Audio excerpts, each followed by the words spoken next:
I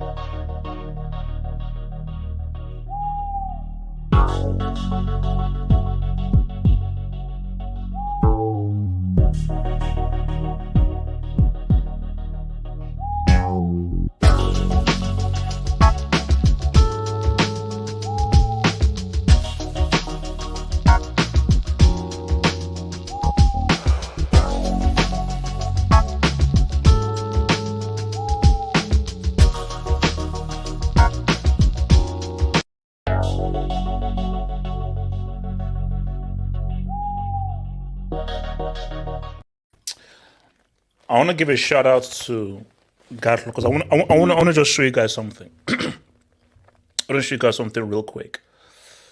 I want to show you guys this. Hopefully you can see this. So hopefully you guys can see. I want to basically Gatlo shout out to you because Gatlo sent this to me in my DM. I want to say so. In case you can't see, you can't read. Okay. This is from Simi at Simi AFC. Shout out Simi. No. Also, Simi says Arsenal fan accounts. I only speak the truth. And this guy, he has 6,000 followers, and he put, "Who do you want in your team right now? Eddie Nketiah or prime Cristiano Ronaldo?" So here's the thing. Let me just be fully clear here. Cristiano now. Better than Nketiah.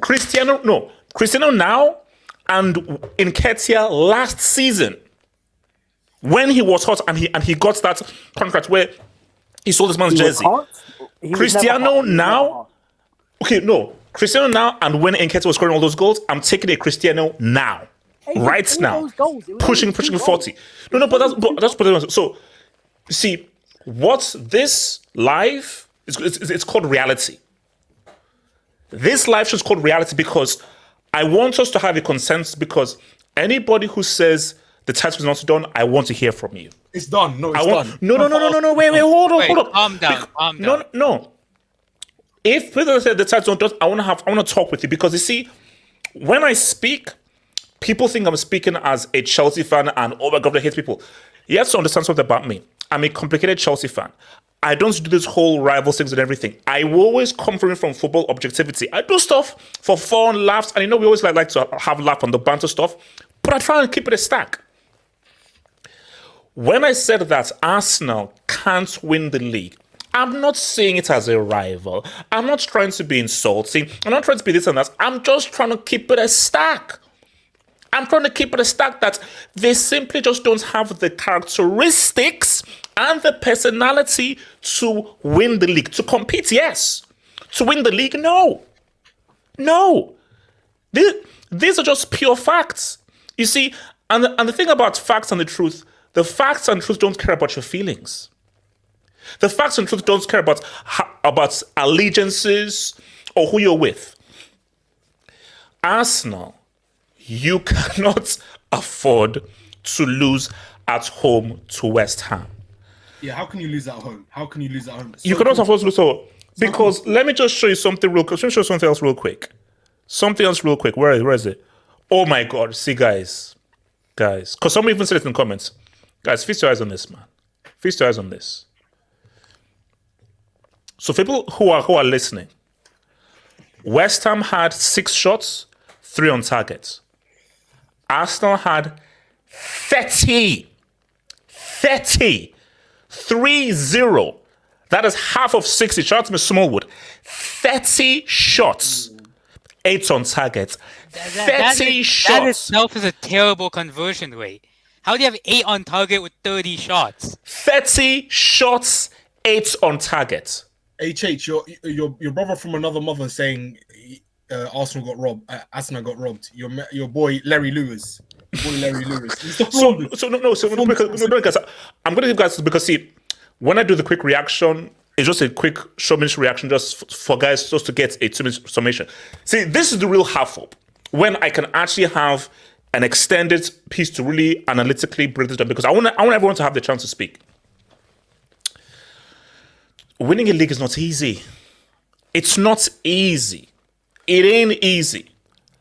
And the way things are going, Arsenal, your chance to win the league was maybe last season. You could have stolen that. You could have stolen that. But even then, I still didn't believe they were going to do this. And I still believe this. And this game proves it. These stats prove what I've always said. And what did I say? Give Arsenal a clinical finisher, they can win the league. Will they? I don't know. My money will still be on Man City regardless. But a clinical finisher, they can win it. Jesus opened his mouth and said, I'm not a finisher. So for what we say, the man himself said, yo, I am not a finisher. How can your striker come out and say, yo, goal scoring is my thing?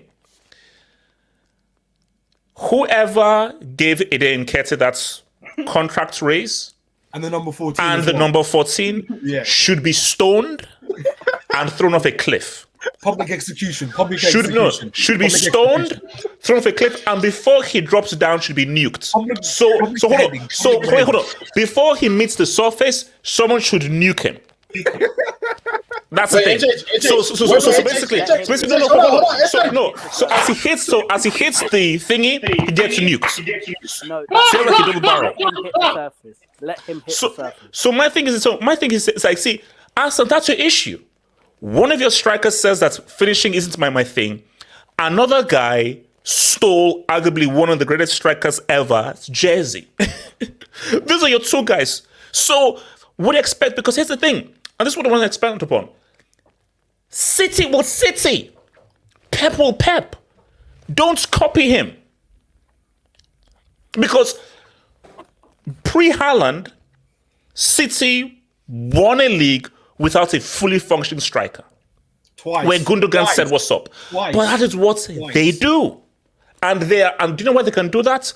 Because they have extremely high technical players that can thread the eye of a needle and who knows how to create chances in a high volume.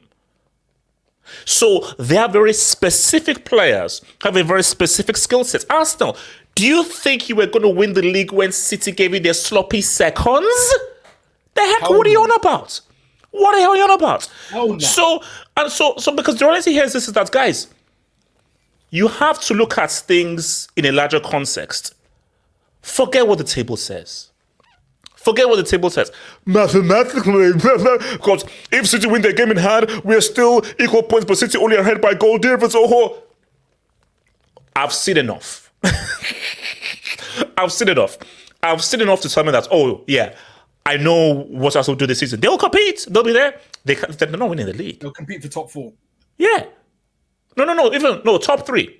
No, they'll be top 3, minimum top 3. They're not coming for top 4. They're going to be they're either going to be second or third. They're not coming fourth. They're going to be second or third because Villa will whisk away. But the reality of the matter is that it's maybe too late. Because see, if Arsenal go out and get a striker right in January, maybe. But you see, do you know what issue is? That's win against City. It's now been undone. It's now been undone. All that work you did to beat City, it's now been undone because you're not supposed to lose against West Ham. Even if you beat West Ham, but this is not you cannot afford to lose this kind of a game. You can't afford to. So I'm sorry, it is over. Granted, Arsenal fans will say, oh, half for blah blah blah. You say it's over. Cool. If you still want to believe you can win the league, that's on you. That's on you. But I have seen enough from this team, this squad, this group to know that, yeah, you're talented, you're good. You simply just don't have the finishing touch to say what's up. And lastly, before I give it to the streets, what I said was always true. If there's a team to beat City to the title, it's Liverpool. But as I said in my video, and Liverpool fans attacked me, as much as I believe that I have more faith in Liverpool to win this league over Arsenal, Liverpool simply just do not have the grouping. But if you pointed a nuke to my eyeball and said, who is most likely to win the league ahead of City, Liverpool or Arsenal, 10 times out of 10 and twice on Sunday, I'll say Liverpool. Because they have the personnel, the character, and the personality to win this league. Arsenal have not shown anything to me to prove to them that they can win this league. And I'm sorry, you're not going up against any from the street. You're going up against, arguably, in my view, the greatest Premier League team that I've ever seen. The greatest Premier League You're going up against the greatest Premier League dynasty ever. The cream de la creme. The cream de la creme. So it is what it is, man. So lastly, it's done. It's finished. And this is why Lil Bro is going to be Lil Bro. So let me bring in the peeps, man. Hold up. Speak on this? Yeah. So hold on. Let me just get my stream marker because people will always argue. So let's see, panel talk. So AK, talk to me, bro. Yeah, HH, can you zoom into my AVI quickly? No. AK, before you go, please, AK, before you go. So I put out a tweet saying that La Liga has like some of the best Brazilian talents in the world. Like, well, by July when they have Endrick, Vitor Roque, and of course Vini. Then I think it was an Arsenal account says that, aren't you forgetting about someone? And had like a gif of Martinelli. I mean, I'm sorry, HH. As much as this guy, HH, I mean, I've seen Arsenal fans compare this guy to Vini, to Rodrigo. They said that this guy should start ahead of Vini and Rodrigo for Brazil. HH, I demand Class B for Gabriel Martinelli at this instant. Because not just this season we know he's been garbage. But what I saw today, that's not deserving of Brazil. That's not deserving of the tag Brazilian. Take out the Nelly from his name. He doesn't deserve the Salini of that name. He's Martin. Actually, take out the Ines or he's Martin. That's what he is. Martin. Fortinelli. No. Fortin. He's Martin. That's all he is. Because Wait, hold up. He has 2 Premier League goals? Mudryk has more Prem goals than him. Yeah, don't forget one of those. One of those goals is the deflection against Man City as well.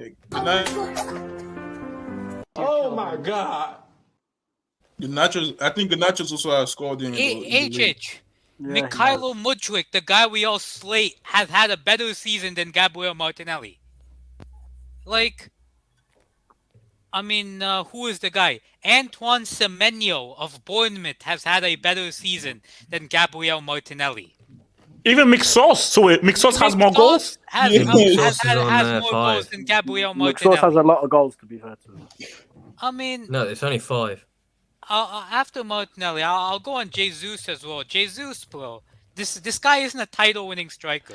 No, AK.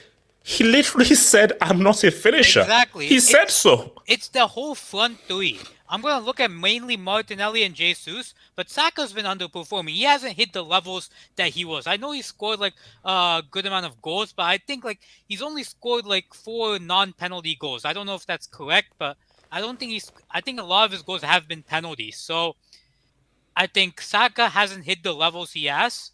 Declan Rice, I know he's very good. He's very good defensively, but one criticism I have of Rice is his offensive game. And I know he scored goals from corners and stuff, but his progressive passing, Rodri has the chance creation and the playmaking. I don't think Rice has that in his back. So and also, remember, I made this point that. No. Because remember, I said that. No, wait, hold, no, don't do that. Rice is what he is. But who was the guy that went to Leverkusen from Arsenal? Xhaka. I said Arsenal lost something with Xhaka. No, because that. It's not. No, they lost something with Xhaka. Wait, hold on. AK. They lost something with Partey. That's the thing. Because what Rice lacks in that progressive passing and that playmaking, Partey gives you some of that playmaking.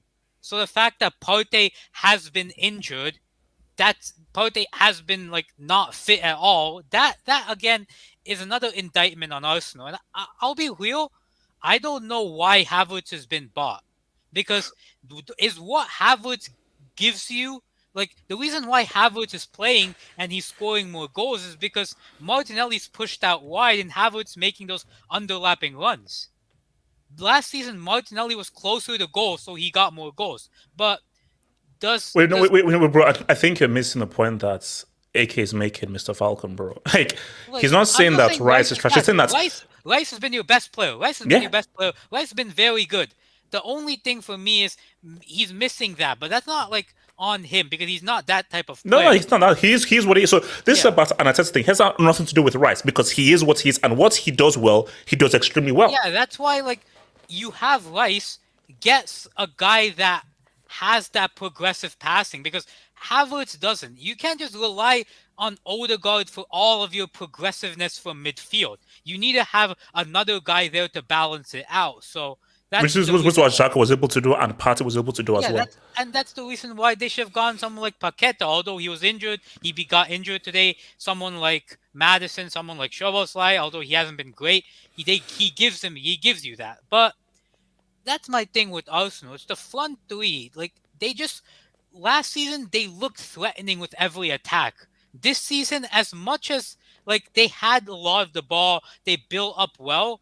I never felt like Arsenal were that threatening today, even with their chances. Like I'll be real. It's 30 shots. Yeah, I mean 30 shots, yes, but I saw their XG was like 2.5 something. 2.5 XG from 30 shots. It's not good. Like that means that you've shot a lot, but you haven't created many clear-cut opportunities. And I'll be real, Gabriel Jesus has been poor. He's been poor. He has missed a lot of chances. Martinelli, same thing. But I don't know. Is as much as remember how much points are City ahead of Arsenal? City behind Arsenal, 3 points. Yeah, 3. I think it's a 3 point. Yeah.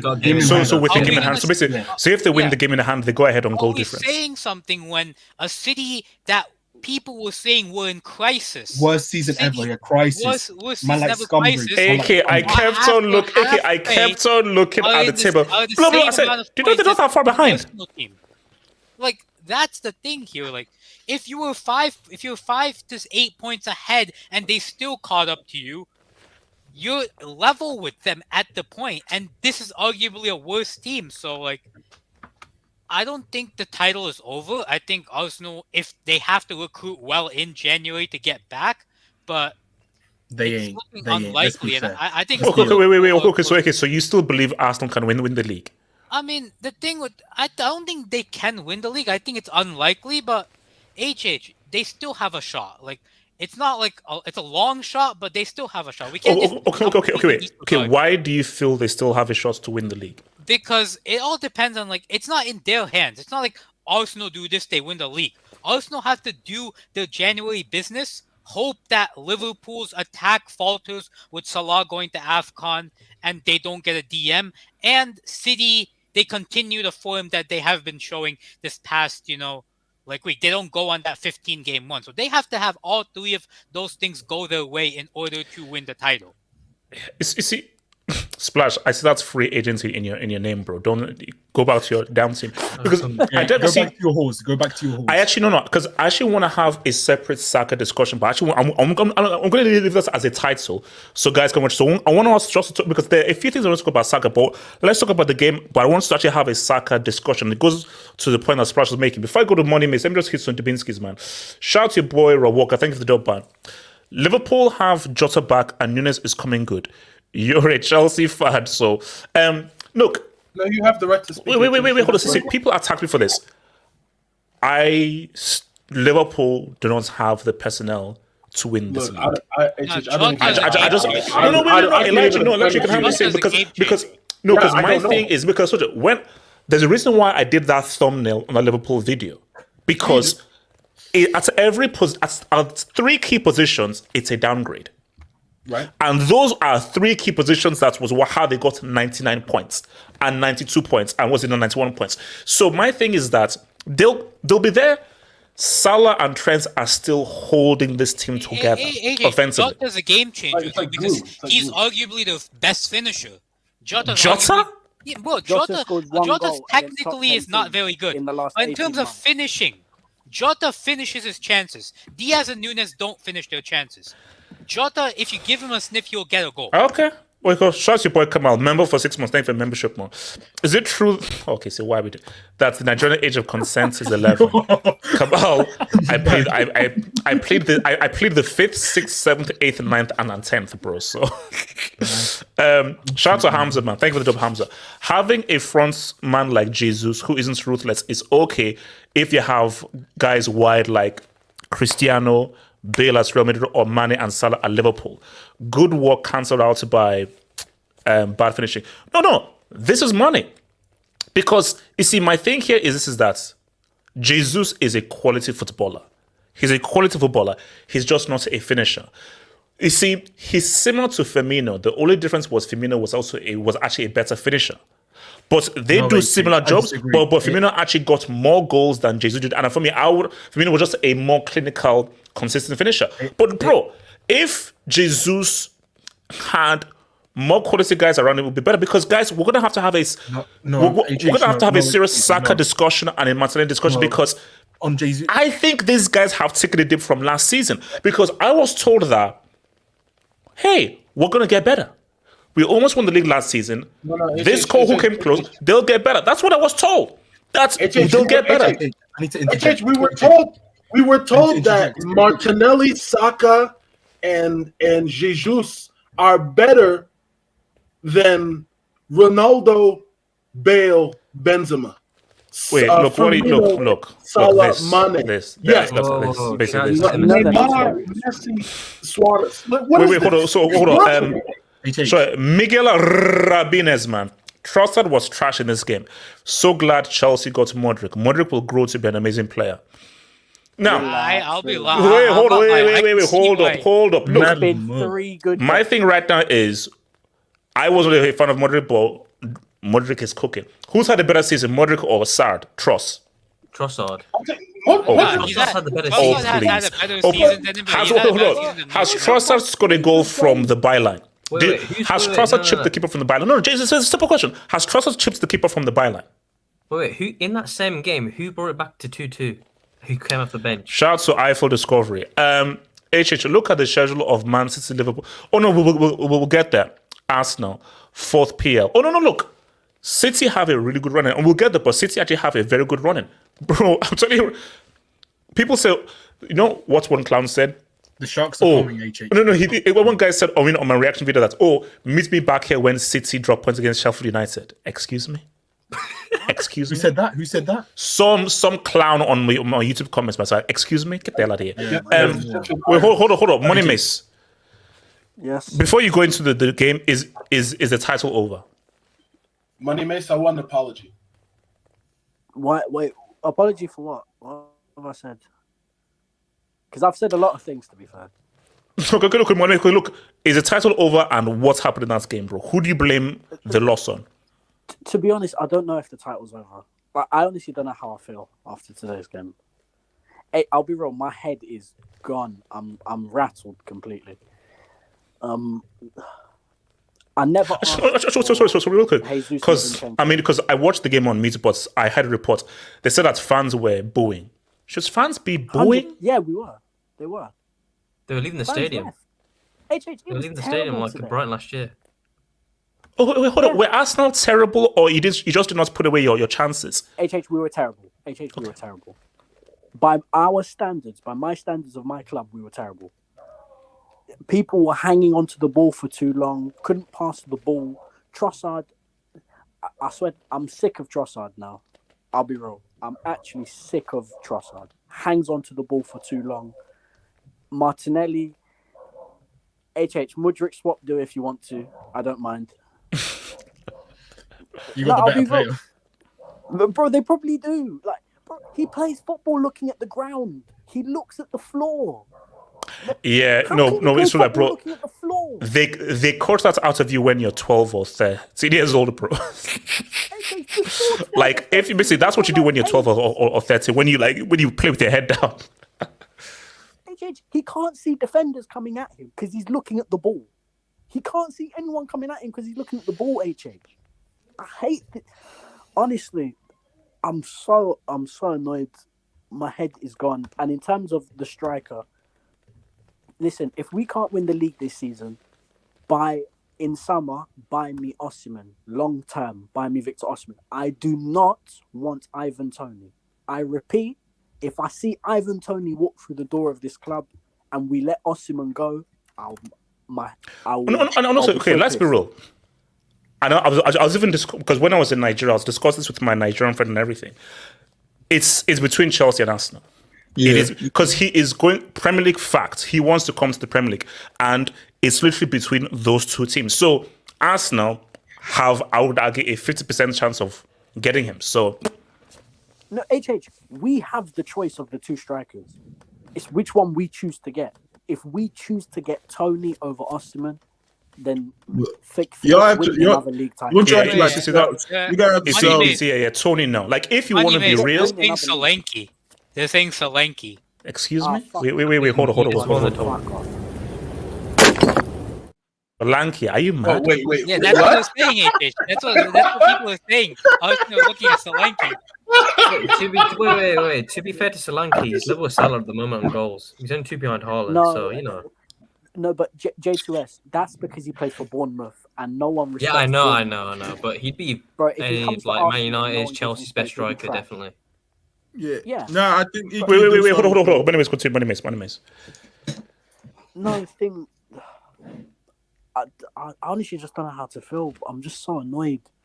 I never asked for Jesus. I never asked for inverted at left back. I never asked for these guys. Like, honestly, I hate this. That's the one thing I hate about my club. We do this all the time. For some reason, we have this obsession about buying crap players and trying to say, like, oh, we're going to bring them back. Did you just say Calvert-Lewin? I'm not in the mood for this today. I'll be wrong. I'm just to put you off, man. No, guys, look, for me, this is release clause tax. Yeah, so it's the contract is so there's a release clause, so there's a chance for him to leave. So no, what's it called? I hate this thing about my club. We always go out and we buy players who are dead from other teams, and we always try to think we're gonna bring them back, we're gonna improve them. Don't worry, David Luiz, come join Arsenal. Petr Cech, come join Arsenal. William Gallas, Willian, Havertz, Jesus, Zinchenko. It's all the time. It's just every single time there's a player doing bad, we're going to bring him back. Don't worry. I've had enough. Why can't you just go out there and buy someone without the bad? Okay.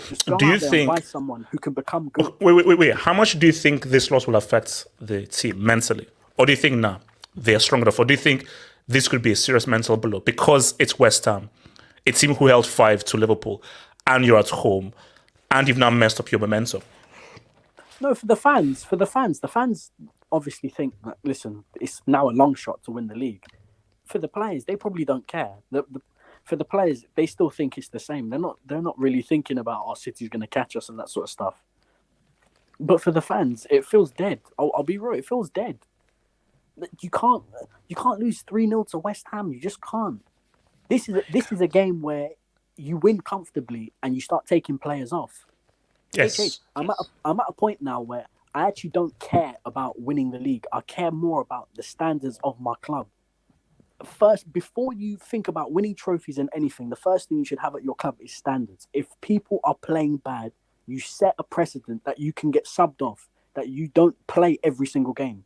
We have people that play crap every single game, and they still play every single game. Martinelli's been bad for 5 months. He's not been dropped, HH. Jesus, with his own mouth, every single... I'm not here to score goals. What are you here for then? Get dropped. Uncomfortable conversations, Money Mace. Blame that. Blame your Football Comedy Central channel, AFTV. Blame that. No. But the thing though is that wait. But Money Mace though. You see, if Jesus said that in 2003 or 2004, people are like, excuse me. In 2023, it's not a crazy statement because the striker has changed. The goal scorers now are the inside forwards.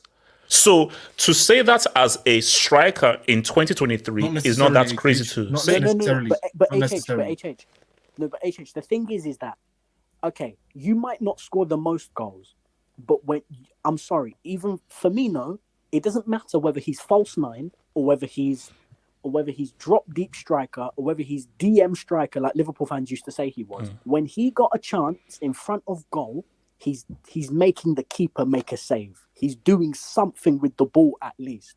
This guy will get shots in front of goal and miss the goal. I'm sorry. I don't care whether you're left wing, right wing, striker, centre forward, false nine, or the fucking goalkeeper. If you are in front of goal and you don't hit the target, it's a failure.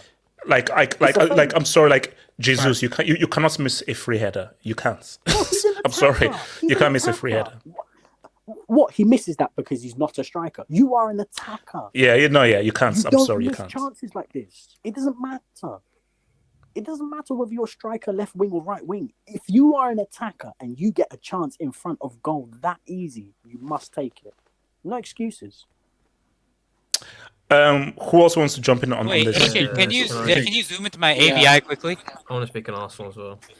This is an Arsenal Real Madrid combined 11 made by Egal. Yes, AJ, I'd like to speak on that. Egal needs. I think Arsenal fans, they are the most deluded in the world. I think that's a fact. They're the most deluded in the world. Why does the title of this video why is the title of this video title race over? Are you implying that Liverpool are not in the title race, HH? You don't have a Undisputed. CDM. You don't have a CDM. No. Wait, hold up. You can still. Arsenal are still in the title race, but they're not winning the title. It can still be. Bro, when Usain Bolt is in the final, of course it's a race. He's going to win. We know he's going to win, but it's still a race. So my thing is that City are Usain Bolt in a 100-meter race. We know he's going to win, but it's still a race. So you guys will still compete. And I think Liverpool have more of a chance, but I just don't think they have the personnel or the team to win it. Unless they do something in January. How do we get rid of this Bolt loser, man? I'm talking about Pep, not you, by the way. Oh, Pep. He ain't going nowhere. Keep crying on this. Look, as long as he continues to financially dope, there's nothing we can do. Keep crying. Keep crying. J2S, talk to me, bro. Yeah, I'm just going to share a screen. Can you just bring it up? All right.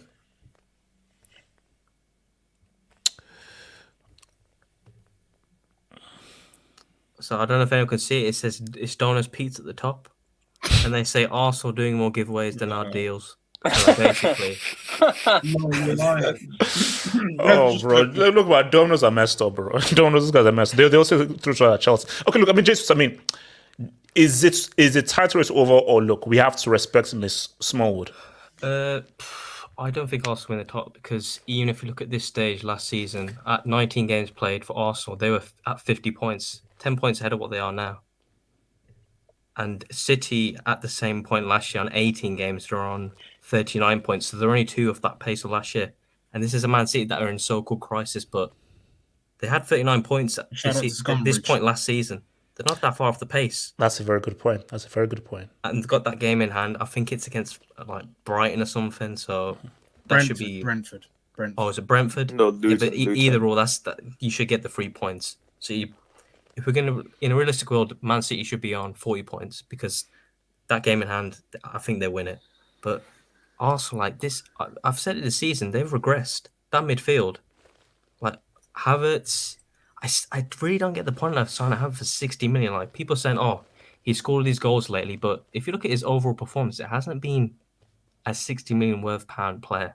And then you got to look at the front three. We're seeing Arsenal fans out there. Like, I know Money May's saying part of that, and H7 ain't part of that, but we saw people saying, I think it was Jesus, Martinelli, and Saka, they could be 100-year duos, trios. Like, I'm sorry, this is not Real Madrid, Ronaldo, Benzema, and Bale, and it's not MSN.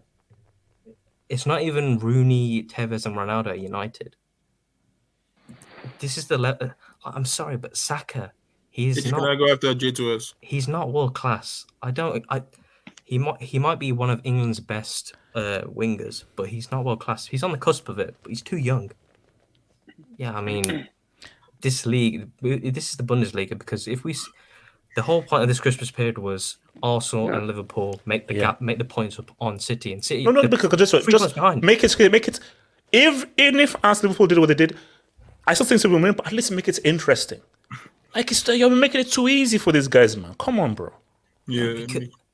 Because you have them. Even last year, they had a 5-point gap at this stage last season, although they had a game in hand on City, so it could have been 8 points. But you're 3 points ahead with the Man City that have the game in hand.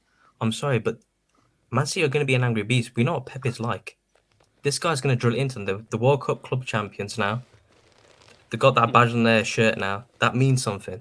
We know what they're like. When Rodri's back, when Haaland's back, we all know this City team has a 10-winning game. Last game. And also, you can see now. I now know what Pep is doing. So Pep will say, "Oh, people think what we're done, or we're definitely going to win. No one's ever done it for in a row." He's trying to motivate these guys. He's like, "No, I know you've won the trophy. You're not winning." He said, "No, stay hungry." Stay hungry. So he's trying to create, just like how MJ used to just create a narrative to motivate himself. He's trying to create a narrative just to motivate this guy to say, "Yo, what's up? Go for it." Foden's also showing up now too. And even when you look on paper, who has the best squad in the league? Like who has something in every single department? It's Man City. Liverpool don't have a DM.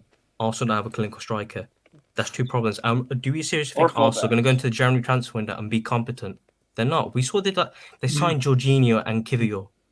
I know they got Trossard, but Jorginho and Kivior, that's going to push you to a title race. What are they going to do this season?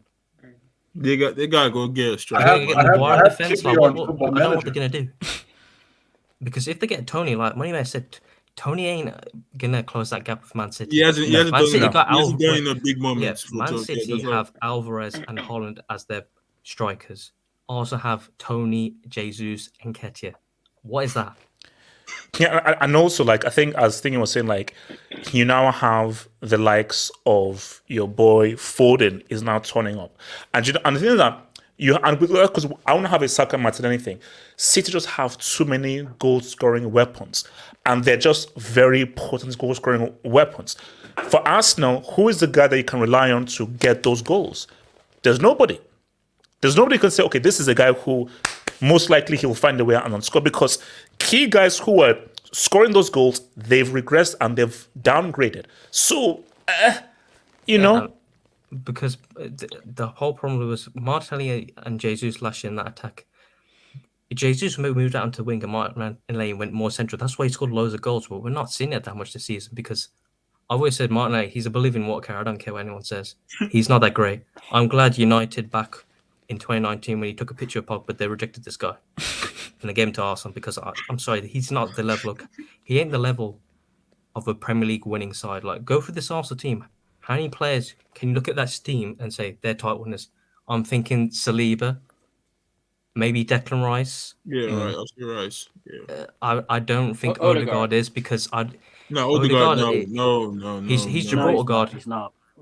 When he is like, he's one of those players on his day, amazing. But when it comes to the big moments in crunch time, he ain't going to be there. That's the key thing. Odegaard is a very good player. He's a bloody good player. But as Jason was just said, pressure moments. When it comes to pressure, I'm like, okay, you have to win now. This isn't week 20. This is week 27. You now have to win. I just don't trust this guy. And same thing for Arsenal.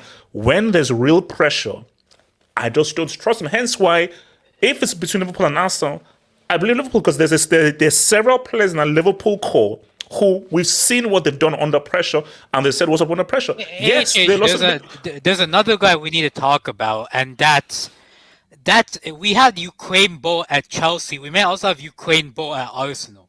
You mean Koichenko? His name is inverted. Okay, hold on. Let me say some debates because I want to get some other things. So shout out to your boy Umbar. HH, have you ever tried fresh deal dough? What? Oh, you just got. Oh, you. Wait. Dildo. I didn't say the full. I didn't say the full thing. You got bait. Shout out to your boy Ads, man. Gamma and Mod are dribbling wingers. They pass and move like a well-rounded winger. Nelly runs in straight lines only and not enough creative movements. Hold up. I want to come back to this because there's something I want to talk about with both of these guys. IFL Discovery. Liverpool without Salah for the Chelsea Arsenal games. You got Trent. They'll beat Chelsea, man. They'll beat Chelsea. Are you trying to look? We're cooking, man. We're cooking. Look, It's not. It's going to be very. That's going to be key. Arsenal now, unless here's the thing. Unless Klopp makes a deal and poisons all of the Egyptian players so they get grouped, Egypt are at least making the semis. So you're not basically. He's not coming back until at least the semis, which is going to be deep in February. So yeah, that's a huge loss. I know we're African and all, but poison is crazy. Okay, wait, hold on. So I want to talk about this. I want to talk about this place. So can I speak on this? Wait. Let me. Okay. Yeah. Can I go after Abdul? We've never got to speak on it. Yeah. Okay. So I want to talk about Saka and Martinelli. So maybe you can combine it and then go into the game. But I want to talk about Saka and Martinelli. So in my view here, and before I go to Abdallah, I don't know what happened to Martinelli. I was a fan. Like, guys, let's keep it real. Martinelli was good last season because I thought he was effective in terms of how he was finding space and how much of an attacking threat he was. That West Ham game when Saka missed a penalty, was that after the World Cup? Yes. I feel that Saka leading up to that missed penalty, there has just been a bit of a, whoa. And you know what I always said for Arteta? Arteta, he's young. Bench him. Because just bad game after bad game after ineffective game after ineffective game, say, bro, protect this young dude. For a 28-year-old, let them play through it because they have the experience. He doesn't have the experience and he's in a title race right now. And these bad performances, penalty misses, it can deeply affect him based on how much he knows the fans really want this title that is almost in their grasp, but it's slipping away and he is somehow indirectly the cause of this. So I was like, that was bad playing him. And I'm looking for Saka right now, is that he's very predictable. Like, you know exactly what he's going to do. Martinelli, I don't even know what he's on, bro, because this guy just plays like he doesn't have a brain. So the two play, because remember, you don't have a striker. Cool, you don't have a striker. But if your wide men can say what's up, we're all good. The issue right now is you don't have a striker, and your two wide men, they have regressed since last season. That's a serious problem. Because right now, when I'm now looking at the front three, there is no member of that front three who is on their game. Trossard is on his game, but specifically because Saka and Martinelli were pivotal up until things started to go left post-World Cup. But pre-World Cup, of course, the whole team played really well, but particularly Saka and Martinelli were the guys who were really on a consistent basis, either scoring goals or helping to score goals, either assist or pre-assist. So 12 of them declining, that has been a major issue for Arsenal. So Abdallah, Saka and Martinelli, what's been the issue with these guys? The thing is with Saka, he's burnt out. Majority of the blame is on Arteta for not getting a replacement and managing him better. I would give tiny bit of blame of Saka and telling him, you need to man up and tell Arteta, I can't play week in, week out. If you want to get the best out of me, you have to manage me a bit better. Players won't do that though. Players always want to play. Yeah, of course. Players always want to play because footballers are cowards. They won't stand up and. No. I didn't say that. I said no. It's not about being cowardly. Players just want to play. They always want to play. So it now takes the manager to now say, "Yo, step away." But hold on. Especially if you're young, if you're young and you are like an Arsenal through and through, and you are in the midst of potentially winning Arsenal title in some years, fatigue doesn't come into play. You want to always play. So it now takes the manager to say, yo, I know you want to play and everything, chill, rest.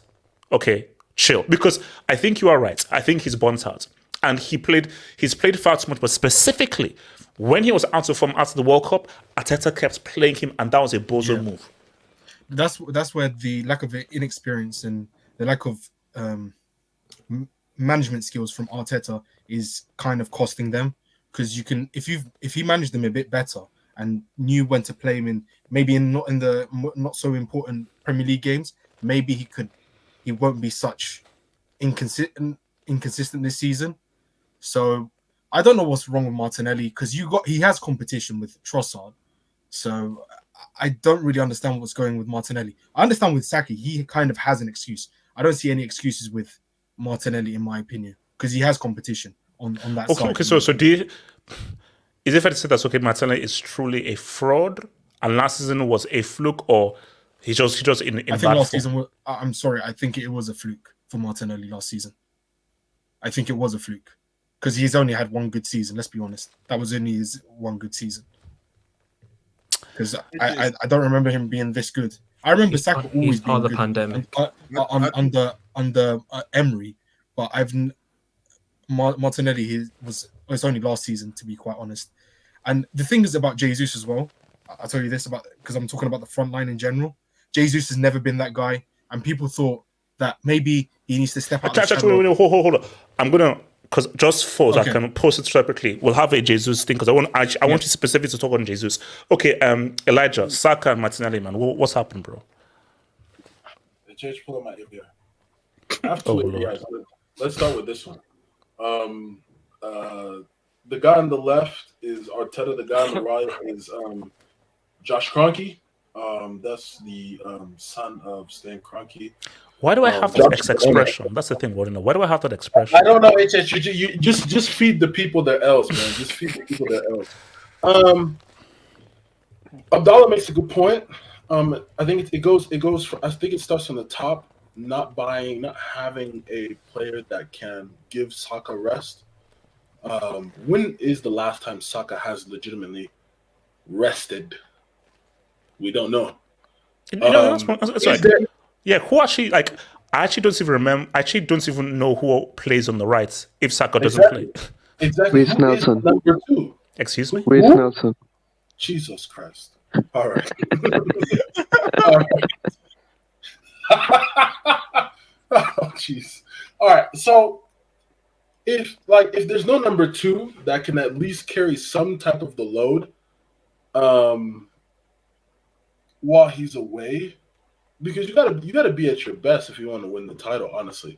You know why City does so well, HH? Because Pep knows how to rotate his players properly. Let's be legitimately honest. He can plug in a Calvin Phillips. He can plug in a Rico Lewis. Relax with Fatty Phillips. Fatty Phillips makes no difference. He doesn't use Calvin at all. Let's not mention Fatty Phillips, the human Yorkshire Terrier. Yeah, no, Phillips doesn't exist, bro. He doesn't exist. Yeah, exactly. Not the human. It's just an example. It's just an example. No, but Elijah, you are right though, because again, someone even mentioned it in the streets. Like, look at who Arsenal brought on to try to change the game. And then, I mean, CPM04's point is perfect. That's actually what I was trying to get to. Is Arsenal doesn't know player management. Arteta doesn't know how to manage his players. And I'm not talking about tactically, but I'm talking about personnel. Arteta's not a personnel guy, honestly. And that's what's coming back to bite him in the butts. Another thing for me today, this was a winnable game. Very winnable game. And you stunk up the building. That's the problem. How can you say you're the pride of London, but you're stinking up the building against a London rival? That doesn't make sense. That's sad. And bro, HH, I agree with your point. Like you always say, the table is fake. Bro, the table is fake. I'm not even gonna lie to you, because I'm looking back and going through these games. I'm just like, bro, this table makes no sense. City has a game in hand. They're gonna win that for sure. They're gonna be second place when we come to January 2nd. We will play Newcastle. All of a sudden, we'll get to February. City's ahead by 3-4 points. What's the difference? There's no difference. The thing is, it's all about personnel. If you know how to manage your personnel properly, you'll win games. And you need a squad as well. You need an actual squad. Yeah, and I don't know if Arsenal really has a squad. That's the thing. Okay, but so quickly before I come to business, remember, guys, please hit the like button. Please hit the like button. Give me some likes and mods.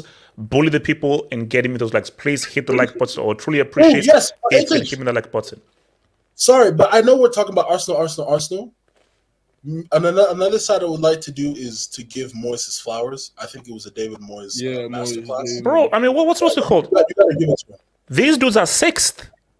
Remember, the club won't give him a Tottenham contract. lost. They are only 3 points they're 3 points behind Tottenham. HH, West Ham won't give him an extension. and his contract expires in Then June. then those are. I mean, So wait, hold on. let's Let me be guess. real. They want to give it. They want to give the job to what? Ray Winstone or something? Come on, bro. Give me. Let's be real. 6 West points. Ham have a better front three than Arsenal, if we're looking at it. I mean, right now, the way they're playing right now, bro. So, guys, please remember, guys, please hit that like button. Everybody, just please hit the like button. We truly H, I don't know appreciate if if you can you've hit that like button. BMF, Saka and Martinelli, what has happened, bro? They've literally. I think they're physically fatigued. I think this is where rotation comes in, and the fact that Arsenal don't have other guys that can step up and give replace what Martinelli and Saka were giving them last season. I said they didn't have no choice but just keep playing them. I'm looking like, especially Saka, right? I can't remember a time where I saw Arsenal lineup where Saka, especially in the Premier League, where he hasn't started on the right wing. Maybe the only game I probably this season was the Serie game. That was the only time we didn't see Saka start on that right wing.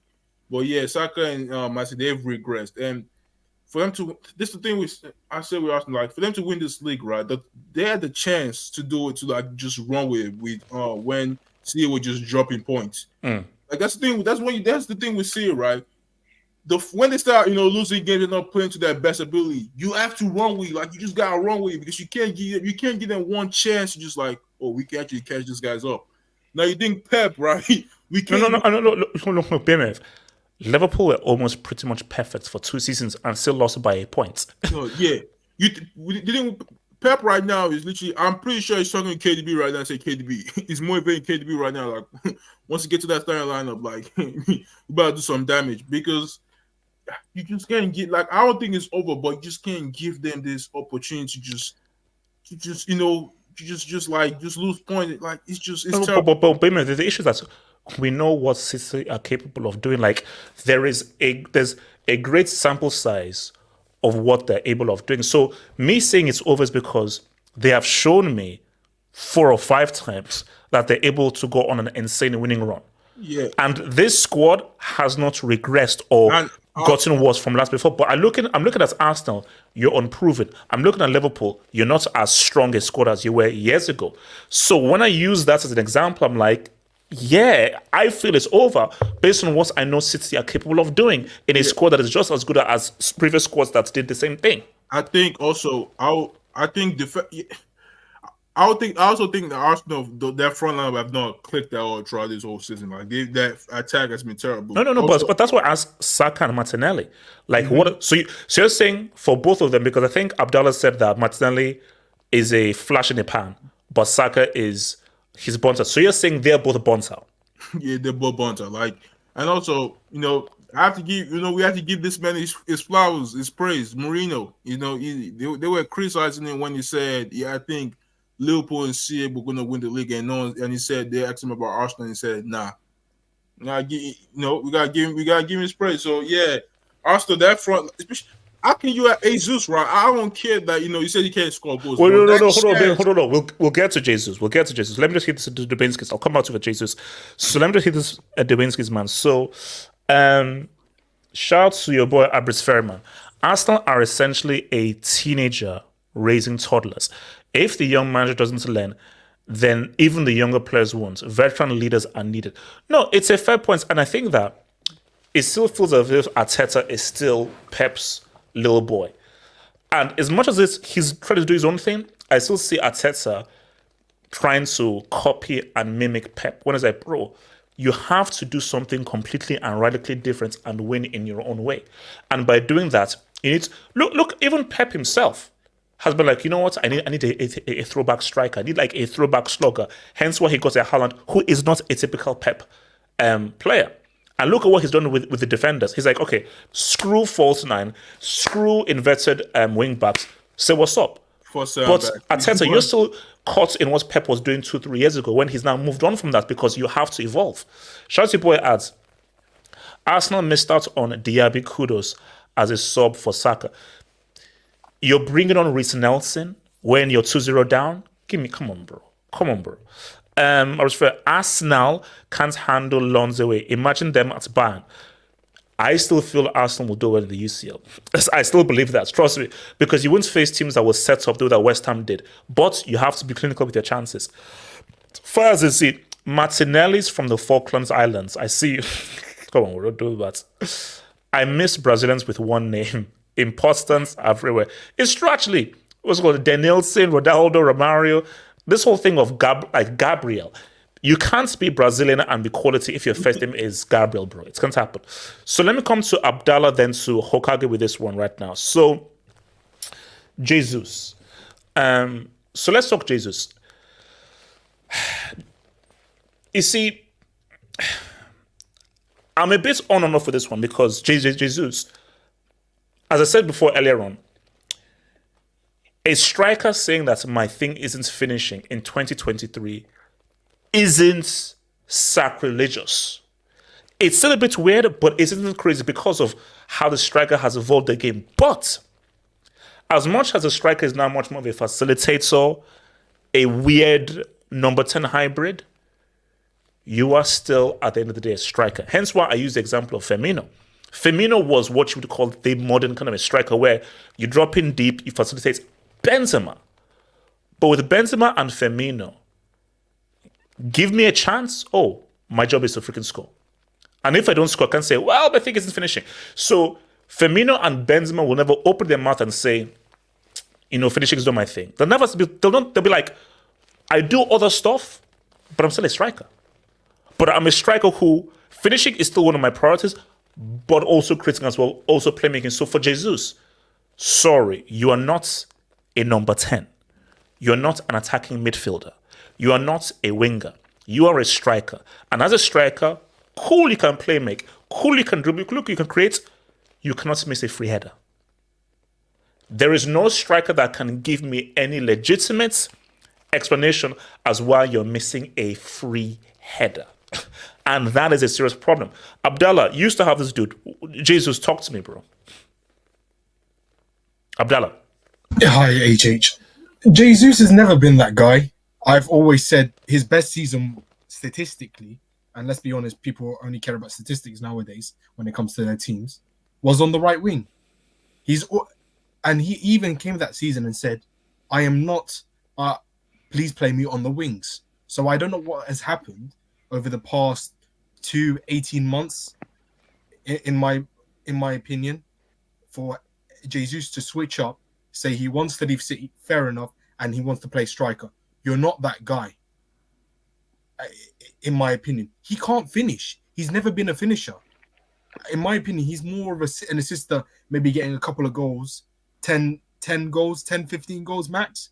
He's never been... So because you said that his best position is as a winger. As a winger, 100%. Yeah, I agree. When Pep was playing the first nine, I see he was mostly playing on the wings where he was getting his goals and assists. Yeah, I think he's more of a winger than a... There was a reason why we played the fault. See, that's what I want to ask. So at the Copa America, he was on the wing when they won the Copa America. Because I thought he played striker. Yes, wings. He was on the wing. If he was so good, why didn't he play striker when we had no proper striker back in 2021 and 2021-22? He didn't. So we played him on the wings and we played KDB in the false nine role. He is not a false nine player, neither is he a striker.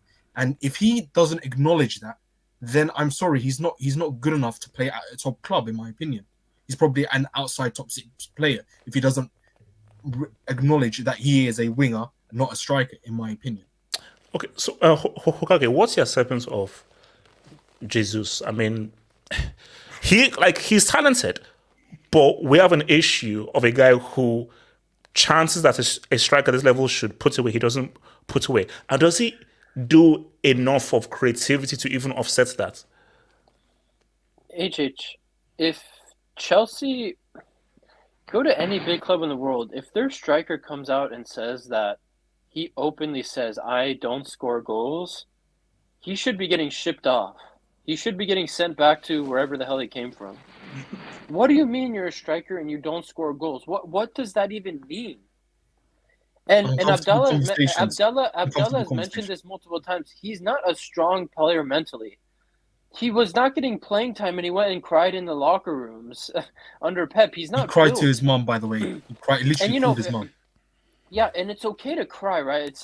But it's when all Pep is asking for you to do is perform better in training and not miss half the chances that come to you, and you get benched and you cry, and then you get sold off, and then last season in key games like the West Ham game last season, you miss open 1v1 chances like you did in a title race.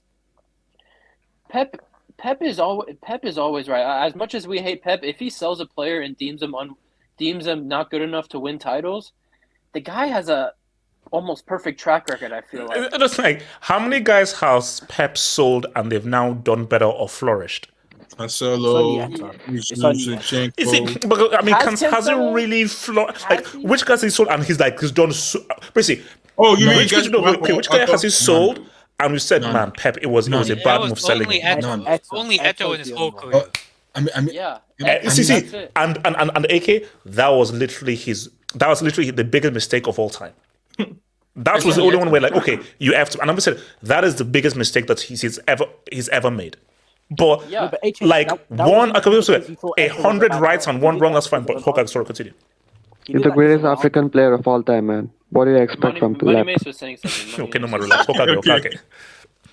Well, and there you go. That's the thing. So it's like, what else are you supposed to do? Like, what is there to salvage from this guy? Because Pep, a guy who's known for transforming players and being able to adapt players in certain positions, this guy, Pep even tried playing this guy a little deeper or as a second striker, sometimes on the wing.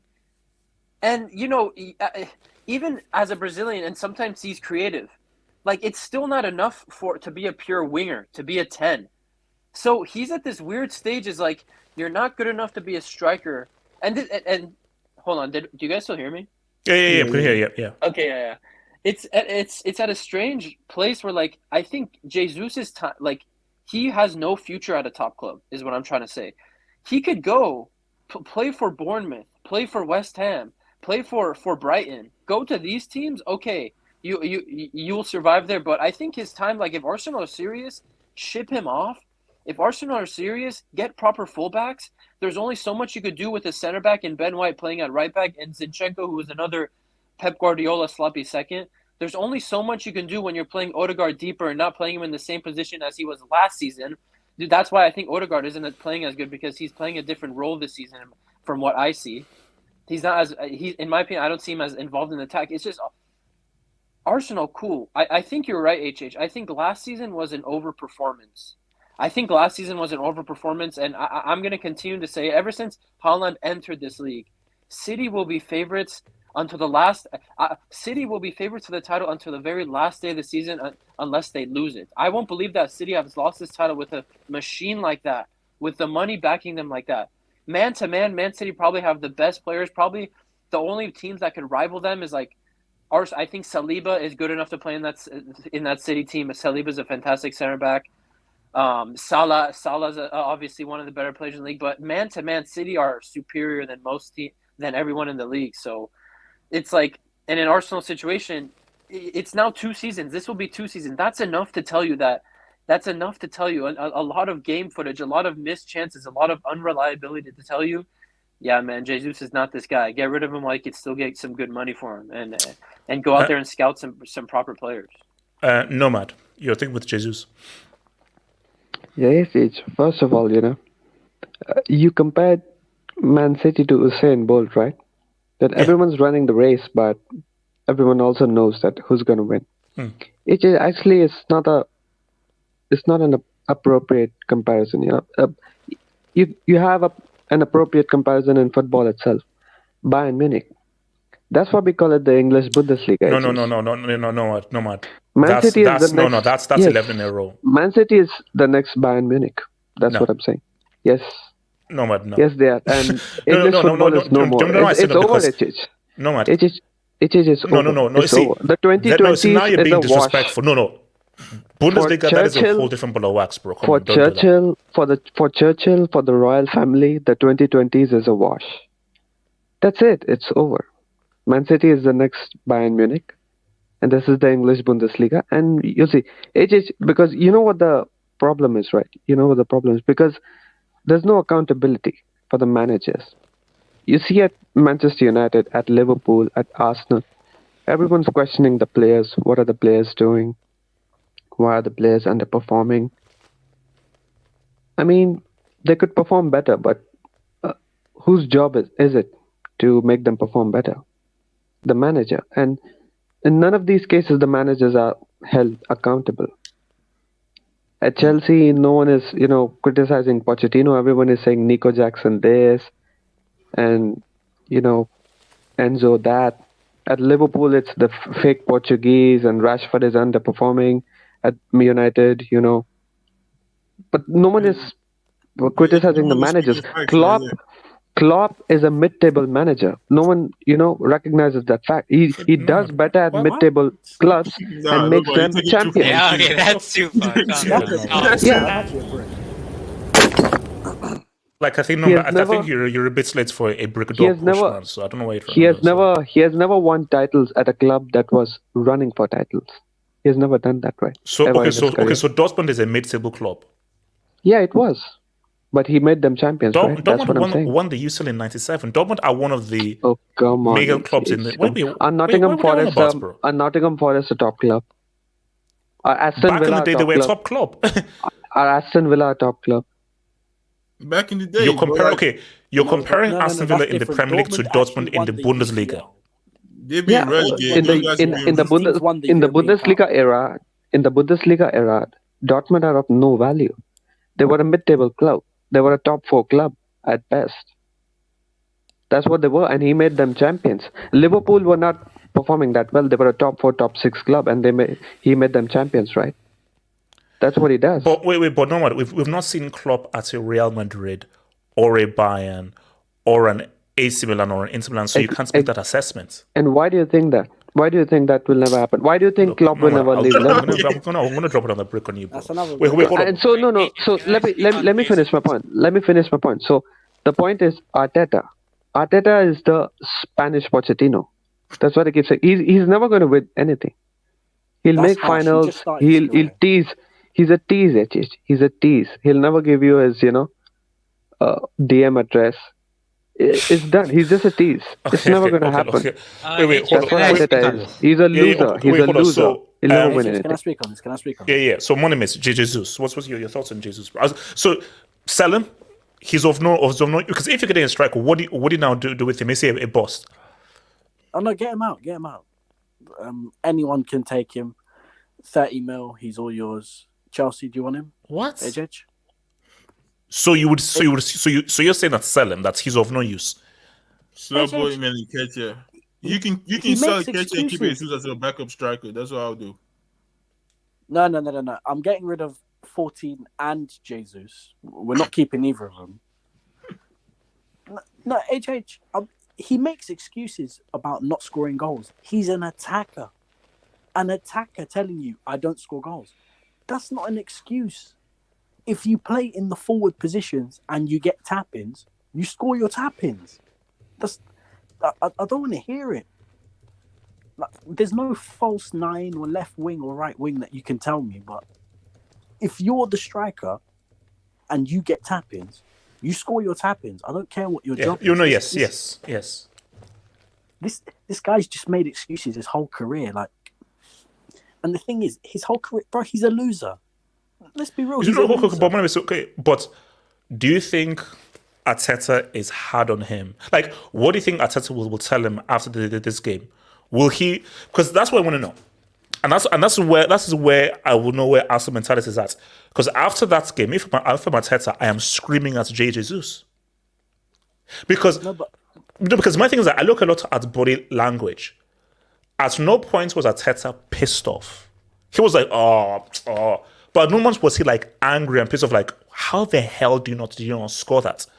Because there's a difference between being disappointed and being angry.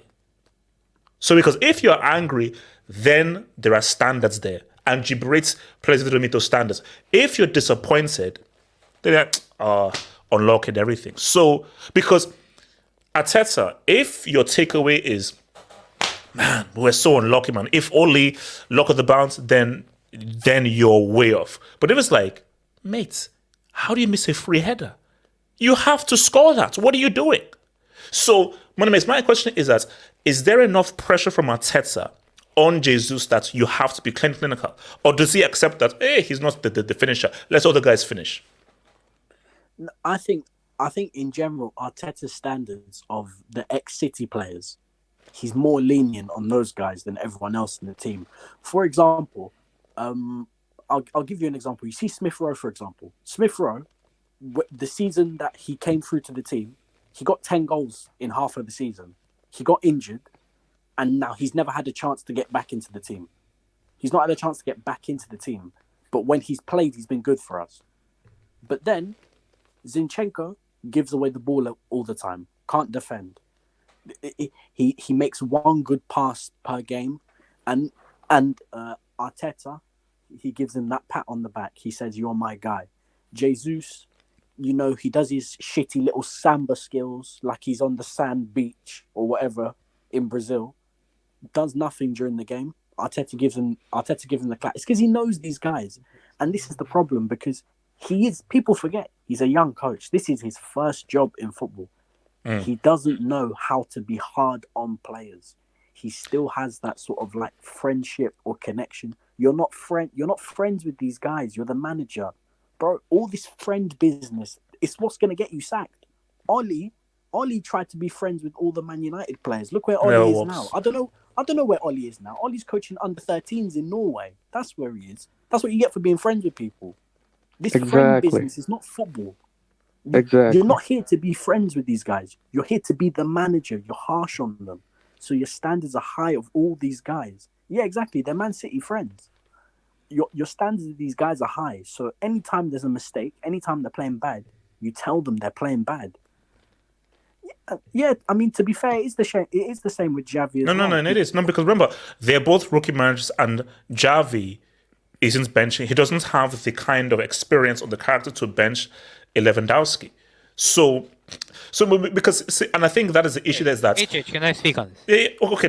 Let me. Because before I come to Ake, because I think again, in Monomis, you're right. I just feel that for Arteta, how much are you demanding? Because again, what you're trying to achieve isn't easy. Liverpool had to get to 99 freaking points to beat these guys. That's stupid. And the 2 times they lost by a point, in most seasons, you win the league by the points total. So, Arteta, do you realize what you need to do and what you need to demand of these players to beat City? It's a lot. Yeah, so this isn't for play. This is real. Yeah, and just quickly. Case in point, I saw someone in the comments say it.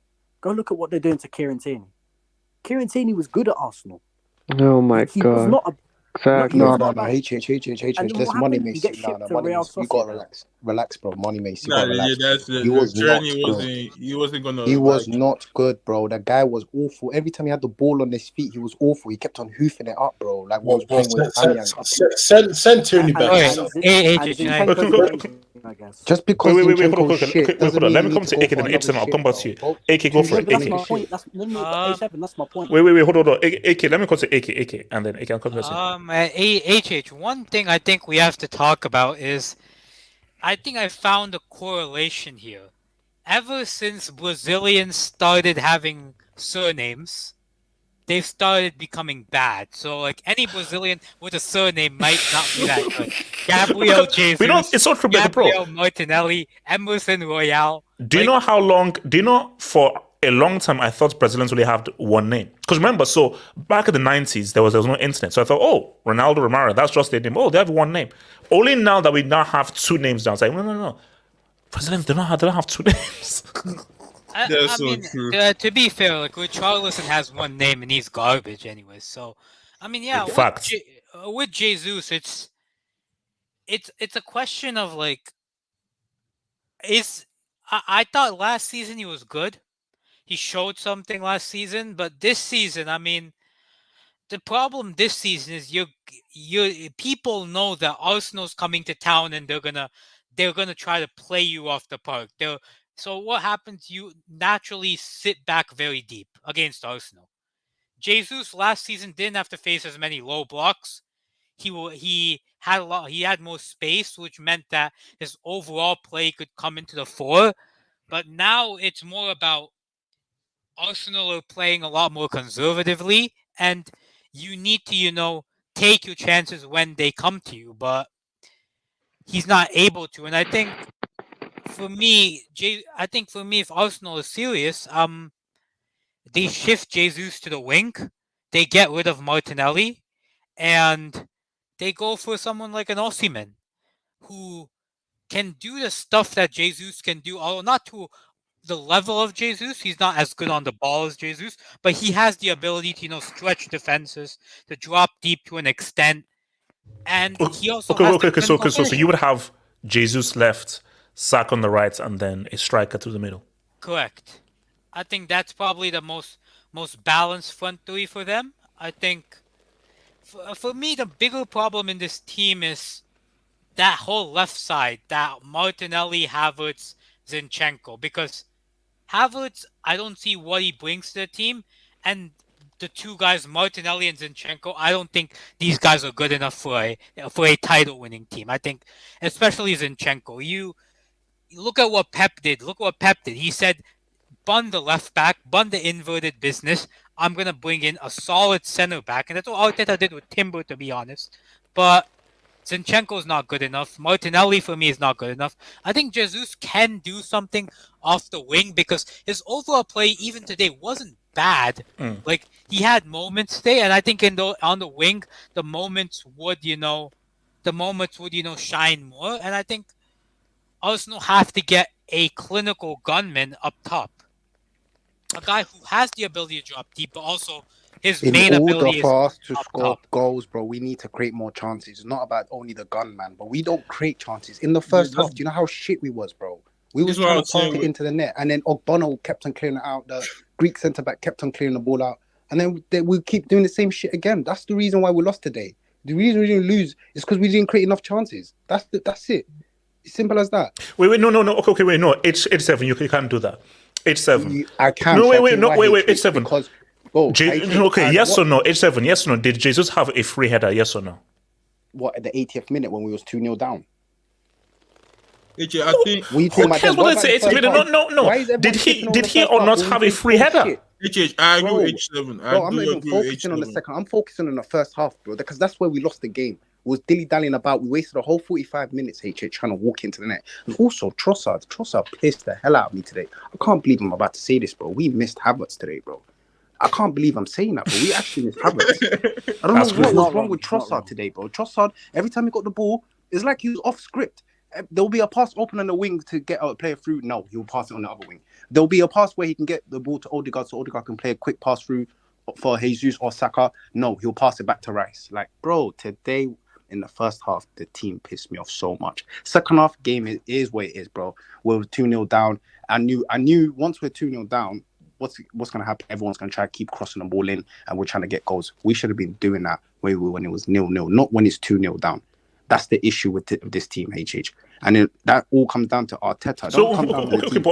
So how do you explain the 30 shots, 8 on target? How do you explain that? 30 shots, 8 on target. HH, if you watch majority of those 30 shots, HH, they're like either getting blocked or they're either going out. Like they're not even on target anyways, HH. It's just a waste of time. No, hold on. Wait. A block doesn't count as a shot. 8 shots on target came on the second half. Wait. Hold on. H7. If it's blocked, that doesn't count as a shot. So that is off target. HH, what about the first half? Can you show me the first half stats? How many shots we had on goal? Can you show me how many shots on target? In that first half, there's a chance that I feel if you had a proper striker, that cross goes up in the air, a proper striker jumps, heads that ball in. And then there's another one where Martinelli was in the box. Martinelli, you have to score. You are in the box. Put that bottom right. That's where I believe we lost the game anyways, is the first half. Because after that, all they had to do is to get a second goal. And also, if I'm being honest, we kind of did get unlucky today with the first goal because that set the tone for the game. Because if we're being honest, that was their first attack on goal for us, bro. And then they got their goal. I don't know if it was out or not. No. There's still. If you're 1-0 down and you're at home, there was still enough time for you to come back. It gave them an incentive to park even deeper, HH, because at least for a bit. But it's this. Wait, hold up. When they get that first goal, it was raps. Who did City play yesterday? Everton. Did Everton get the first goal? Yes, they did. But Everton, come on, HH. Everton are not good as West Ham, bro. West Ham are a much better team this season. No. But what I'm saying to you is Everton were at home. No. H7. So if you're serious about wanting to win the league, you have to win all kinds of games. Yeah, all of course. kinds of games. Open space, no space, deep block. Yeah, it is what it is. I know, right, HH, I'm not making an excuse. I'm not saying we lost because of the ref or some dumb shit. We lost because of ourselves, HH, trying to dilly-dally about, trying to pass it into the net in the first half. Second half, once they scored their second goal from that corner, HH, and Arteta brought on Reece Nelson, Eddie Nketiah, we actually started crossing and trying to attack. Like, why can't we do that from the get-go? Why do we have to wait until we're 2-0 down? That is my problem with the team, HH. And that comes under who? Arteta. He's trying to do all this control, trying to control field tilt shit, all that bullshit. No, bro. Just get the ball out wide, cross the ball in, create chances. Simple as that. The minute we start doing Wait, no, hold on. 8-7. Hold on. Wait. 8-7. No. Now, cross, no. Cut back, maybe. Down, what's it called? Double tap cycle, maybe. Crossing is useless with this team because who's going to head the ball? You know why? You create luck like that, HG. You create a sort of Nketiah. So you're playing a numbers game then. And then you can pack it in. If we've done that in the first half, I'm talking about when it was 0-0. You're talking to me about what happened after when it was 2-0 down. I don't care, bro. I care what happened when we could have scored goals, when we could have attacked. We had to wait until they were 2-0 down to start actually playing football, trying to create chances instead of trying to. Oh my god. I do get wait, hold on. Last thing, because I want to now go around the room in this thing and then we'll be done. So it's a very simple question. I think we started with it, but I wanted us to come back to it. With this result, is the title over? And I'm going to go around the room. So let me first start and I'll go around the room. So for me, this is where I'm at with it. Mathematically, we have now officially reached halfway through the season. So there's still 19 more games to go. City's not halfway. City's not halfway. Okay, but most of the teams have now reached halfway. So for most of the teams, 90% of the teams have now reached halfway. So I get it. There are 19 games to go. There's a lot more to come through. But from what I've seen of these 19 games, one, what I know City are capable of doing, two. Now, we don't know what's going to happen in January. But in my view, I don't think Tony is that much of a game changer. Osimhen isn't moving in January. So, and also, I don't think there's a quality amazing striker out there that Arsenal are capable of getting in the January window. So in that view, I do believe that at this result, at home against a West Ham, and looking at all of the various issues and Arsenal are having in terms of goal scorer, Saka, Martinelli, pretty much falling off a cliff, Trossard, I believe that this is confirmation that it is done, that Arsenal title is finished. Arsenal cannot win the Premier League this season. And their best chance was last season. So that's me. Abdallah, what say you? Do you think the title is done for Arsenal after this result? Yes. I just thought they're not in it. This is a major stumbling block, major hit. I don't think so. I don't. This is so. Why do you think it's a major stumbling block, even though they had 19 games? Wait, hold on, Abdallah. This will hit them psychologically, massively. The fact that you lost at home against a decent team, but you should be beating. If it was away, I would understand they would have lost. But at home, no. It's just for Arsenal standards. No. Yeah, you can't lose kind of game. You can't lose at home. You can lose away, but you can't lose at home. No, you can't. BMF, what say you? I think Arsenal still have a chance. I think they still have a chance. I mathematically, like you said, they're still in the title race, but I'm questioning mentally right now because if City start putting pressure on these guys, do they fold again? That's what if City start going there, I'm sure with KDB back and I'm coming back. So remember, City have a game, and remember, they have to go to the Etihad. Oof. So they need to go to the Etihad. Last season was worse. We had to go to the Etihad, and they came to the Emirates, bro. So, but we still have to play Liverpool as well. So. Okay. So you still feel like Arsenal can still win? This doesn't change it. Yeah, I still feel they can still do it. Yeah, I believe. What's called AK? Do you still believe Arsenal can still do it despite this result? AK. It completely depends on what they do in January. I mean, if they find a striker who can put away those chances in January, then yeah, they have a chance. But with this current squad, it's very unlikely because I see City and Liverpool both as bigger threats and having better big game players. Elijah, what say you? Is it done for Arsenal? and it's now a 2-horse race between yourselves and City, or no, it's still a 3-horse race? Like I always say, I don't talk about the title in December or January. I talk about it in March. It is not over right now. I look at this like a bump on the road, but a really big bump on the road, honestly. Like, this bump can get bigger if there's no solution. Fulham away next as well. Fuck, you know. And you know what's crazy? Fulham turns up for games like that. I know. Which is weird. Like, you know, so now playing against the bottom half teams, I think it's not the games against the top 4, the top 6, the top 8 that will matter. And this is for all the teams. It's for all those teams in that top 4. But it's going to be the games against Bournemouth, Forest, Luton, where you could literally think. No. HH, can you time that guy out? Can you time him out, bro? Time him out, please. HH, time him out. Man said Sancho, time him out, bro. I mean, Bear, do you want to be given a straight red? Bear, don't be given a straight. Bro, I'm sorry, I didn't even read, because I just read Leandro. I skipped Sancho. I didn't even read it, bro. Brother, that's better. You are sick there. Sorry, Elijah, continue. Elijah. Yeah, I was saying it's those games against the relegation type teams that will somehow they'll play a role in either you winning the title or you costing yourself a title. And we've seen it before, where teams literally, they were supposed to not drop points against a certain team, and they dropped points against that certain team, and it screwed up the momentum. So, but yeah, literally, it's not done yet. What's it called? Nomad. Is it? Actually, no, yeah. You said it's the English Bundesliga. So exactly. So I always knew that Man City are going to win it because they're the Bayern Munich of England now, and the most that anyone could compete with them, the most that anyone could give was Liverpool, because at least as a club they know how it feels to win. Recently, they won the UCL, they won the Premier League after a lot of years. So that's what they have, and even Klopp knows what it is to win at Liverpool. He did it relatively recently. The memory is recent. Whereas Arsenal, it's been a long time since they won anything. And Arteta, a club, a manager without there's a first for everything. No, but for that to rebuild something, right? Barcelona after Messi has gone, or Arsenal, who have yet to win something, or Spurs, who have yet to win something. You need a manager. You need a radical manager. You need a manager with complete control and who really knows what he's doing. And at least someone who has experience and who can demand some respect and discipline from his players. And Arteta, as you said, he's this friend that they've got.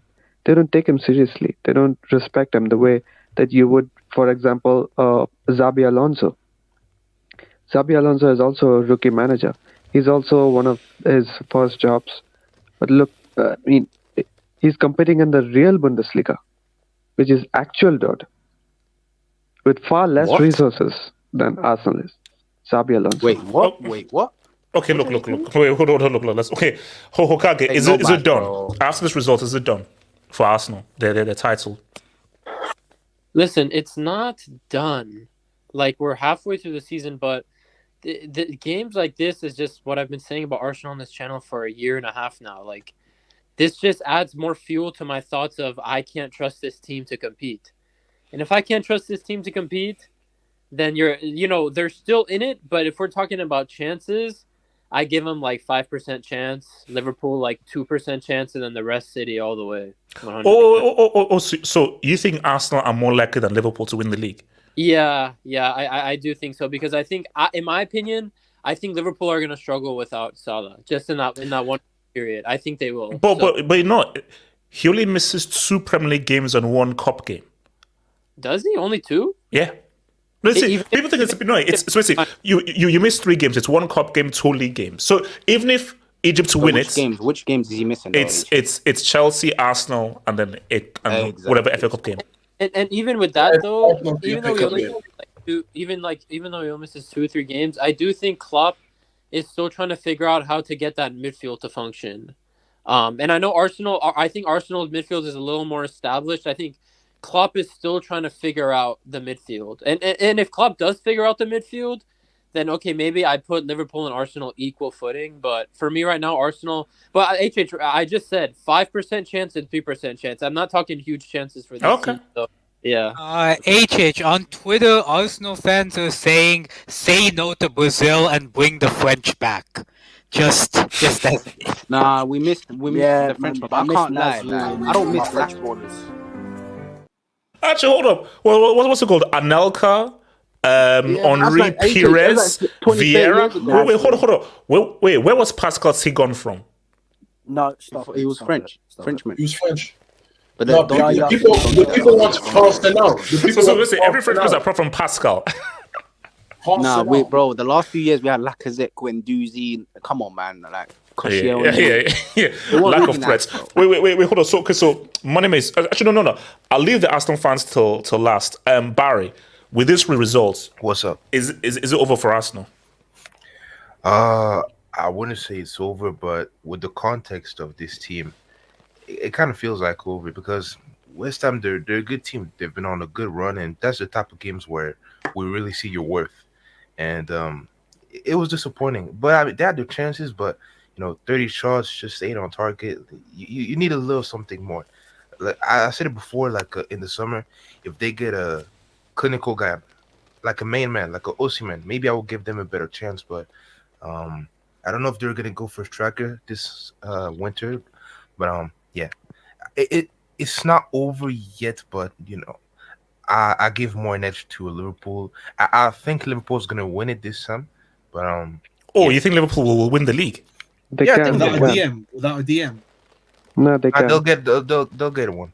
But I think Liverpool's gonna get it, and City finishes second. And I can't wait for this Liverpool downfall, man. I just can't wait. So Money Mates, do you still believe it? Does this result change? Do you still believe in your team, or how much do you think? Does this affect the title? From a forget about mathematics. Screw the maths. From a psychological point of view, or you feel no, there's still too many games to go, and you believe that City are going to continue to slip up. I don't think it's out for my team, but me personally, I don't think we can win it. Not with I don't score goals and number 14 as our two strikers. Impossible. We're not. It's just not going to happen. Nah, we got to hold others accountable as well, bro. Not just them two. Martinelli as well, bro. Come on, man. We got to be consistent, man. We can't just always pick on like the same guys, bro. Like Martinelli's been awful this season as well, bro. Come on, bro. Let's be honest. Martinelli this stream. I've been terrible to Martinelli this stream and Trossard as well. No, but I'm talking the whole season as well, bro. Like he kind of fell off a cliff, man. I don't know what happened to him. I want a new left winger. I'll be real. I want a new left winger. I don't mind. Kudus come to Arsenal. Nah, fuck that. That's 100 mil, bro. Fuck that. Okay, so 8-7. Do you still believe, despite the result, that you can still? I know we're gonna be there, bro. But I know we're winning it. If I'm being honest, no, we're not winning it. But I know we're gonna be there end of the season. Okay. Why do you think you're not winning it? Why is that? Why that's definitive that we are not winning it? Fine margins, HH, bro. The one thing that we've done good this season is we beat Man City, but it's fine margins. Losing games like this, and I know there's going to be more games like this at home and away that will still get draws or will lose. That will cost us, HH. So yeah, we ain't winning it. Shout to your boy Eiffel Discovery Man. HH, don't downplay Liverpool without more for 3 big games. I think so. I think I was just looking at the chat. So it's Bournemouth, Chelsea, and Arsenal. You see, Arsenal's a cup game. Arsenal's a cup game. You see, my thing here is see, that's what you guys are missing up. So I am right. It's 2 league games, 1 cup game. Mid-table teams, so like they have nothing to worry about. Relax, AK, relax. Relax. Chelsea still have something to say about. Yeah, you lot are a bogus team for Liverpool, though. So like, I expect to draw. Look, see, my thing that 2 games. Now here's the thing, though. People say it's only 2 games. The league has been decided by 1 point in the last few years. So 2 games can still be a major thing. So I feel that, but put it this way, Liverpool should beat those 2 teams even without Salah based on where those teams are in the table. They should. So if, let's say, they were going up against Villa, or they were going up against like Spurs, or they're going up against like a City, then okay, this is tricky. But you're playing against teams who have not been doing well this season, as the table says, and how they've been playing. So they should still be able to say what's up. So really, forget about the cup. I'm talking about specifically on the league. Is those 2 games. And for Liverpool, man, I mean, look, I got attacked by Liverpool fans. I got attacked. And I was saying to Liverpool fans that, look, guys, you have to be honest here. Take off your biased hats and everything. No, you were like, okay, I'm sorry. From Mane, Firmino, and Fabinho, you've downgraded. I'm sorry. You've downgraded. So, no, because if a Liverpool fan is truly honest, do you really believe you can win the league ahead of City? Really, truthfully. If you're honest to yourself, you know the answer is no, you can't with this squad. You know the answer is no. I'm sorry, you know the answer is no. So don't say, oh, when Joseph comes back. Because you forget how important Sadio Mane was. You forget how important Firmino was. You forget how important Fabinho was. These guys were key, very important. Like, guys, I'm sorry, it's 4 in a row. It's 4 in a row. And now we're not going to have a real discussion, because the only way City don't win this league is this somehow self-sabotage. So, injury crisis. If we have a massive injury crisis like we had in 1920, where we had no centre-backs, that's the only way. That's the only way we're a team wins. Okay. Injury crisis or something shocking happens, because, guys, we know what these guys are about. I mean, you did have a centre back. You just playing Fernandinho there, bro. You had no DM. He wasn't. He's not a centre back. He wasn't. I know. That's what I'm saying. Fernandinho was the reason why they lost the title. Let's be honest. Wait. Hold on. After that, Liverpool beats Arsenal at home with normal. Wait, no, that's game. I think he's back for that game. Hold on. February the 4th. No. That's during the AFCON quarters. Oh, February 4th. That's AFCON quarters that time. Sugar. Oh, okay. Yeah. But we're talking about and that's away. Yeah. Wait. But if Arsenal played like how they did, or Liverpool, no, we won't. I guarantee you that we won't. Jota's consistently. I think he scored. Man, bro, allow it, bro. Games Ben White and them man there, bro. Man, allow it. But I'm not hearing this. Ben White's still playing. Yeah, he's at left back though now. He's right back. Look. That, so you know what? That's not going to be. That's and let's be real though. Liverpool, both teams need to win that game, because if both games you played against each other ends up in a draw, that's just a dub for City. Because someone needed to win that game at Anfield. Now, someone needs to win that game win that game at the Emirates. If we win that game, we're back in the race. I think we're going to, if we do win that game, because that would be, 4 points against Liverpool, and we already got 3 points against City. So, then there's a lot of games to call. But 87, no. This is still 38 games. And Liverpool away, bro. That's what again, like, bro, it's not just about what you do against your rivals. It's what, bro. Look at the West Ham game. So because 8-7, you just beat City, great. Liverpool we now lost against West Ham at home. So now what? But Liverpool dropped points to Luton. Like, Man City lost like 3 games. Wolves, they lost to us. They drew to Tottenham 3-3. They drew to Chelsea 4-4. This is gonna happen throughout the season. No. But 8-7. My whole point is that it's not just about you now beat Liverpool. Is that, are you now gonna do what you need to do in those other games against those riff-raff mid teams that you should be beating? Because this whole marathon is that all the games matter. Not just the games against the rivals, all the games matter. I can't believe we missed Havertz today, man. We actually missed him, especially in that first half. Just him drooling, bro. Him just going into drills, we missed that, bro. Shout out to the Verts, man. Shout out to the Verts. The Verts is doing his thing, man. Ricardo, shut up, bro. Shout out to your boy, Bemiro Omokayode. Thank you for the dub, man. If City sign Paqueta or Neto, they win the Premier League. They're also on course to overtake Arsenal and Chelsea in major honours.